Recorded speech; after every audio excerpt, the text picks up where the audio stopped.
तर याच्यामधले महत्त्वाचे घटक म्हणजे मोहरीचं तेल. याच्यामुळे एक वेगळी टेस्ट त्याला येते या मसाल्याला, अंडा मसाल्याला. हा सगळ्यात महत्त्वाचा घटक आहे याच्यामध्ये. आता हे जे बटाटे घेतले आहेत ना मी, बटाटे हे कापून त्याला थोडंसं ब्लँच करून घेतलेलं आहे. म्हणजे एक 5 मिनटं पाण्यामध्ये उकळल्यानंतर काढलेलं आहे. म्हणजे अर्धे कच्चे आहेत ते आणि अर्धे शिजलेले आहेत, तसे घेतलेले आहेत. याच्यात टाकतोय मी मोहरीचं तेल पॅनमध्ये घेतलेलं आहे आणि ते गरम होईपर्यंत आपण ही मिरची आहे, शिमला मिरची, ती कट करून घेऊया. जे बटाटे आहेत त्याच्यात थोडीशी हळद टाकतोय मी.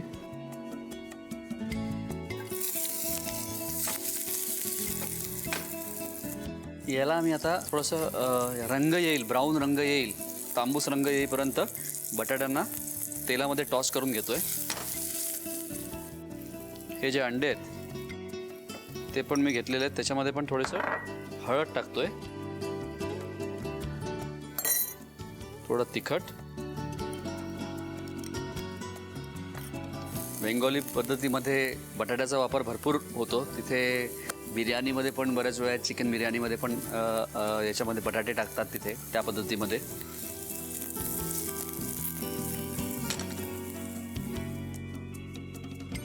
आता हे जे अंडे आहेत ते पण मी बटाट्यामध्ये टाकणार आहेत. याला पण आपल्याला या तेलामध्ये थोडंसं परतून घ्यायचं आहे.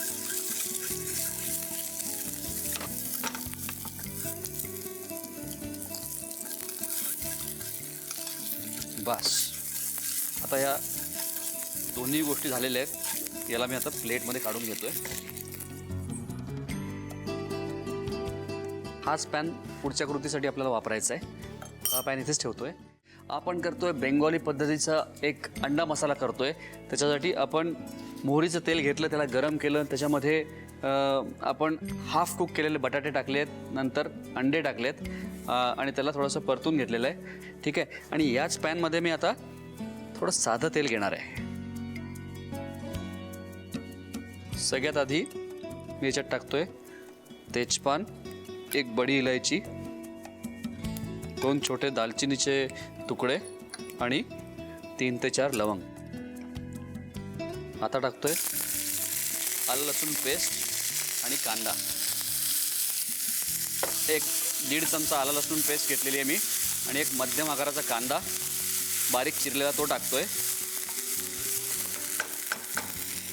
आणि त्याचबरोबर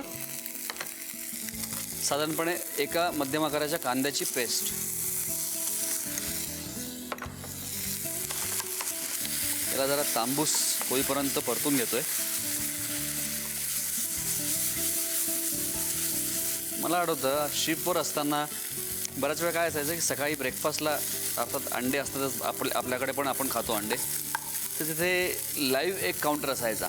तिथे आम्ही सकाळी उभं राहायचो, आपलं जायचो तिथे आणि सकाळी 6ला तो ब्रेकफास्ट सुरू व्हायचा आणि एक काउंटरवरती असायचं. मग त्याच्यामध्ये वेगवेगळे प्रकार गेस्टच्या ऑर्डरप्रमाणे आम्ही बनवून द्यायचो आणि एकाच दिवशी 2 तासामध्ये तुम्ही 200 ते 300 वेगवेगळ्या अंड्यांचे ऑर्डर्स बनवता, तेव्हा तुमचा हात एक वेगळ्या प्रकारे चालायला लागतो.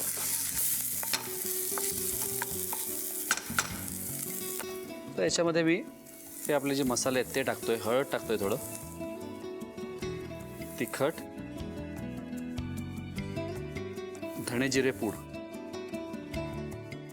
एक हळद टाकली मी, अर्धा चमचा टाकलेली आहे. तिखट टाकलेलं आहे 1 चमचा आणि अर्धा चमचा धणे आणि जिऱ्याची पूड.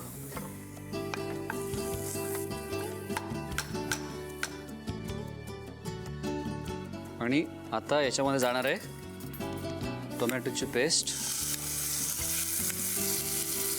साधारणपणे 1.5 टोमॅटो ही जेवढी पेस्ट होईल तेवढी याच्यामध्ये मी टाकणार आहे.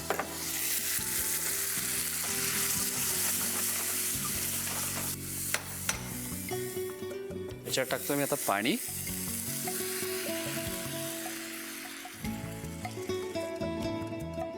आणि या कॅप्सिकम, या शिमला मिरची टाकल्यामुळे त्याला एक मसाल्याला एक त्याचा फ्लेवर, तो छान त्याची टेस्ट उतरते मसाल्यामध्ये. ते खूप छान लागतं.